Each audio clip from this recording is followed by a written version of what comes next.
baseball calendar is brimming tonight, but last night presented fantasy withdrawal with just 4 games on tap.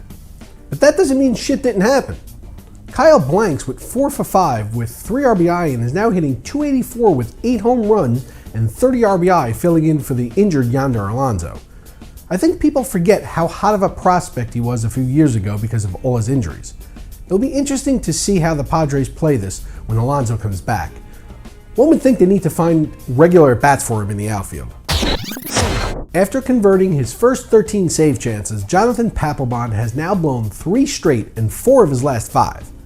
But even after the recent implosion, Papelbon still sports a .212 ERA with 26 strikeouts and just 5 walks, accounting for a fantastic whip of .88.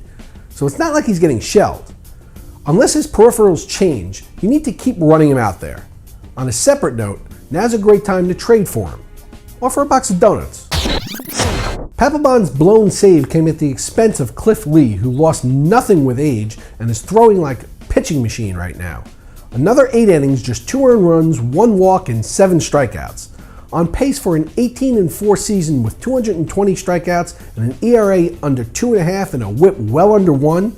Do not rule out Lee in the NL Cy Young race, and don't undervalue him in trade talks because his team isn't playing well. Matt Wieters hit his 10th home run last night, putting him on pace for 21 round trippers and 81 RBI, which is pretty good for a catcher. But he's hitting just .230. Remember when he was on the cover of SI and was baseball's next great superstar? When Ike Davis was sent down, the whole office was depressed because the daily jokes at his expense just didn't have the same punch anymore. But there's a chance we might have some fun again this summer as Davis was named the Pacific Coast League Player of the Week, hitting .474 over 6 games with 4 home runs. So here's how we're going to play this from a fantasy perspective. When the Mets call him back up, the moment the other National League East teams call up their AAA pitchers, get them on your team and activate them. Rays manager Joe Maddon said Monday that plantar fasciitis and third baseman Evan Longoria's right foot has improved enough for him to play third base on the turf at Tropicana Field. In the team's previous homestand, Longoria had a DH. The timetable for Jose Reyes' return has been moved up a day, and the speedster is now expected to be activated for Wednesday afternoon's game against the Rays. And everyone's getting healthy quicker than expected. Bryce Harper will now start his rehab today and is expected back in the Nationals lineup by June 30th at the latest. Jake in Oberlin, Ohio writes, I never hear you talk about Edwin Encarnacion. What are your fantasy thoughts on him? Jake, I generally keep my fantasy thoughts to myself. It's kind of a private thing.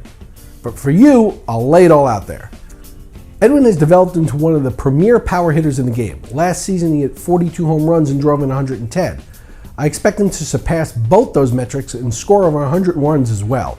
He's not going to hit for an elite average, but he's a top 15 player for sure. Matt Adams has performed well when he's played, hitting .314 with 4 home runs and 16 RBI and 86 at-bats, but he's blocked at first base by the human RBI machine known as Alan Craig. The Cardinals will be playing 8 straight interleague games starting Tuesday, and Adams is expected to be used as the team's DH and also play a game or 2 at first. Manager Mike Matheny has said on a number of occasions that Adams has nothing left to prove at AAA, so there's no reason to send him down to get regular playing time. Expect Matheny to find more at-bats for Adams in the second half as players start to get routine days off during the dog days of summer. He's only owned in 15% of leagues, and I highly recommend that you pick him up. For RotoExperts, I'm Mike Cardano.